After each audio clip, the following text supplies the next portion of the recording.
Assalamualaikum warahmatullahi wabarakatuh. Perkenalkan, nama saya Dinda Sabrina Suli dari jurusan Teknik Elektro Universitas Maliku Saleh dengan nomor induk mahasiswa 180, 150, 122.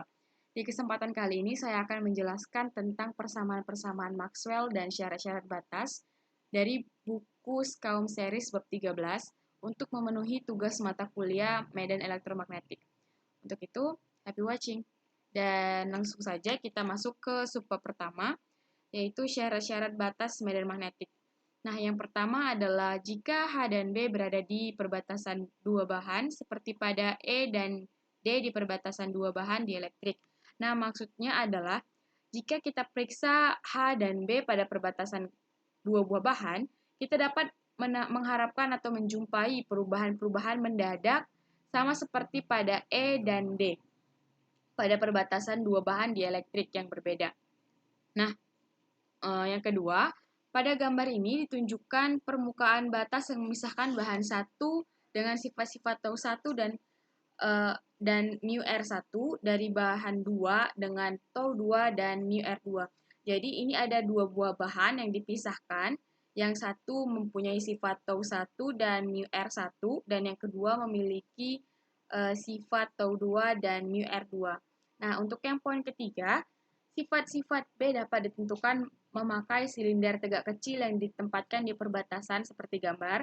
Jadi ini adalah silindernya karena garis flux bersifat kontinu. Nah, untuk itu, untuk mencari keseluruhan integral dari sistem ini, maka akan digunakan integral tertutup BDS, yaitu kedua belah ke semua bagian ini merupakan integral dari ujung 1B1 DS1 ditambah dengan integral silinder dan ditambah lagi dengan integral ujung 2B2 DS2 dan hasilnya itu akan 0 karena dia fluxnya bersifat kontinu. Yang selanjutnya, jika kedua bidang didekatkan satu sama lain dan menjaga agar permukaan batas selalu di antaranya, maka luas selubung silinder akan mendekati 0.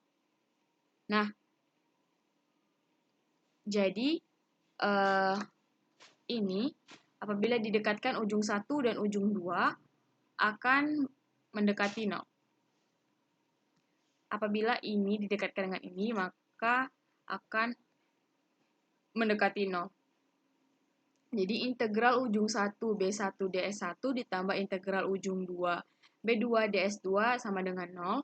Nah, apabila kita menggunakan prinsip hukum Newton, jadi yang B1 ini dapat kita masukkan ke dalam hukum Newton 3, yaitu sigma aksi sama dengan minus sigma reaksi. Jadi, min Bn1 integral ujung 1 S1 ditambah Bn2 integral ujung 2 dx2. Jadi kedua B ini sama-sama dikeluarkan.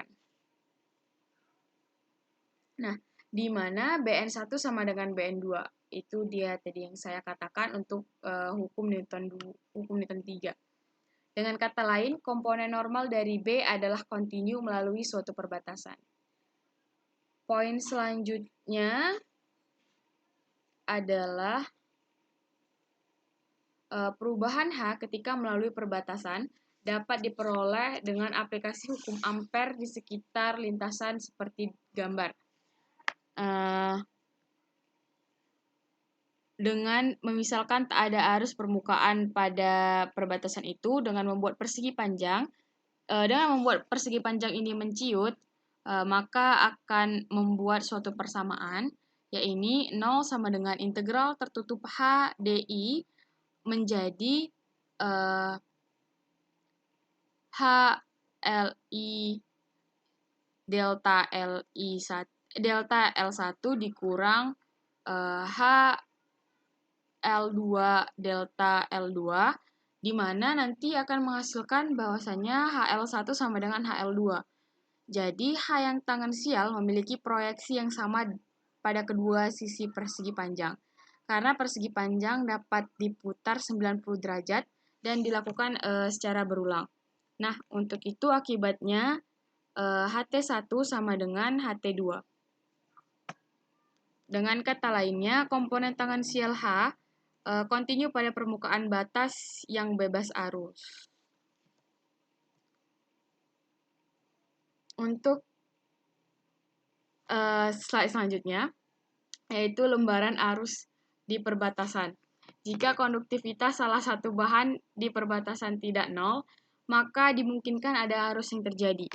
Nah, di sini terdapat beberapa perhitungan. Yang kedua, arus ini bisa berupa arus yang melalui seluruh bahan, tapi yang diamati adalah lembaran arus pada permukaan batas. Selanjutnya, suatu lembaran arus yang serba sama terlihat pada gambar. Dalam sistem koordinat yang dipakai K sama dengan K0 AY dan di kedudukan adalah pada batas X sama dengan 0 dari daerah 1 dan daerah 2. Medan magnetik yang ditimbulkan lembaran arus adalah yang pertama, H aksen 1 sama dengan setengah K dikali cross AN1 sama dengan setengah K0 AZ, dan H aksen 2 sama dengan setengah K cross AN2 sama dengan setengah K0 min AZ. Jadi di sini H aksen memiliki diskontinuitas sebesar mutlak K0 pada permukaan batas. Jika ada medan lain, H aksen-aksen, yang berasal dari sumber lain, komponen tangensial akan kontinu pada perbatasan. Nah, medan resultannya akan menjadi H sama dengan H aksen ditambah H aksen-aksen. Kemudian mendapat diskontinuitas sebesar mutlak K0 bagi komponen tangensial dan dinyatakan dengan rumus vektor. H1 dikurang H2 cross AN12 sama dengan K. Ini adalah rumus untuk mendapatkan diskontinuitas K, di mana AN12 adalah vektor satuan normal dari daerah 1 ke daerah 2. Hubungan vektor ini berlaku bagi lembaran arus yang tak serba sama, dan K adalah rapat arus pada titik perbatasan yang diamati atau ditinjau. Nah, selanjutnya rangkuman syarat-syarat batas. Di sini terdapat dua comparison, jadi ada perbandingan antara medan magnet atau magnetic fields dengan electric fields atau medan elektrik. Di sini BN1 sama dengan BN2, sedangkan di electric fields dia terdapat dua jenis. Yang pertama ada charge yang dilamakan dengan DN1 dan DN2, tapi maksudnya sama. Jadi kalau untuk di electric field sini, D1 dikurang D2 dikali AN12 sama dengan min rho S. Nah, ini kalau yang ini menggunakan bebas charge, yang ini dengan surface charge. Nah, untuk di magnetic field ini berbanding terbalik. Misalnya kalau di magnetic field itu sama dengan BN1 sama dengan BN2 dan dikomparekan dengan DN1 dan DN2. Kalau untuk yang di keduanya di electric fields ini ET1 sama dengan ET2 dan untuk di magnetic fields ini menggunakan HT1 dan HT2. Nah, jadi perbedaan untuk T dan N di magnetic dan di electric fields ini. Kalau misalnya electric fields menggunakan perkalian dot dan untuk magnetic field menggunakan perkalian cross dan menghasilkan K juga yang ini menghasilkan rho karena perbedaan yang satu N dan yang satu T. Kemudian untuk current free-nya untuk di magnetic field dia itu menggunakan tan theta 1 per tan theta 2 sama dengan mu R2 per mu R1. Kalau untuk di electric fields, dia menggunakan tan theta 1 per tan theta 2 sama dengan epsilon R2 dibagi dengan epsilon R1 untuk charge free-nya. Nah, kemudian ada persamaan Maxwell. Jadi suatu medan E dapat ditemukan tanpa disertai medan H. misalnya pada kapasitor yang bermuatan Q. Begitu pula pada penghantar yang dilalui arus I membentuk medan H tanpa medan E. Tapi untuk medan-medan yang berubah dengan waktu, H tidak mungkin ada tanpa medan E. Demikian pula medan E tak mungkin ada tanpa kehadiran medan medan H yang berkaitan. Walau cukup banyak informasi yang berguna untuk kita peroleh dari medan elektrostatis, namun hanya dengan medan yang berubah dengan waktu nilai sepenuhnya dengan teori medan elektromagnetik yang dapat didemonstrasikan. Eksperimen Faraday and Hertz, begitu pula analisis Maxwell, semuanya menyangkut medan yang berubah dengan waktu. Nah, persamaan-persamaan yang dikelompokkan di bawah ini yang nantinya akan disebut dengan persamaan Maxwell yang sudah diperoleh dan dibahas secara terpisah pada bab sebelumnya. Berikut ini adalah tabel Maxwell equation general set-nya. Yang pertama, point formnya itu del cross H sama dengan JC ditambah do D per do T. Untuk integral formnya, dia itu menggunakan integral tertutup HDI sama dengan integral S JC ditambah do D per do T dikali DS. Itu hukum Ampere atau Ampere's law. Yang kedua, del cross E akan menghasilkan minus do B per do T. Selanjutnya yang menggunakan integral formnya, integral tertutup E DI sama dengan integral S min do B per do T ds. Itu yang selanjutnya nanti adalah hukum Faraday. Selanjutnya adalah do D sama dengan rho. Jadi untuk integral formnya menggunakan integral tertutup D ds atau integral V rho dV. Jadi ini hukum Gauss atau Gauss law. And yang the last is del dot B sama dengan 0. Jadi ini menggunakan integral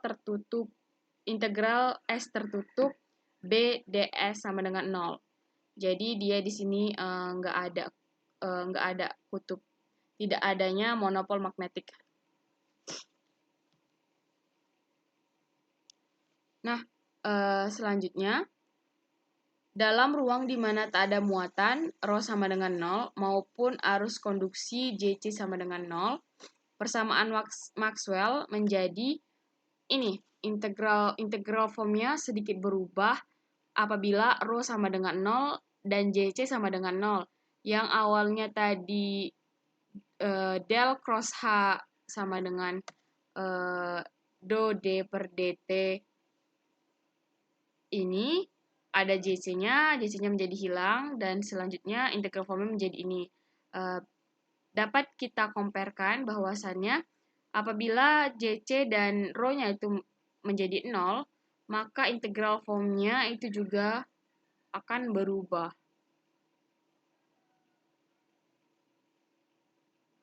Begitu.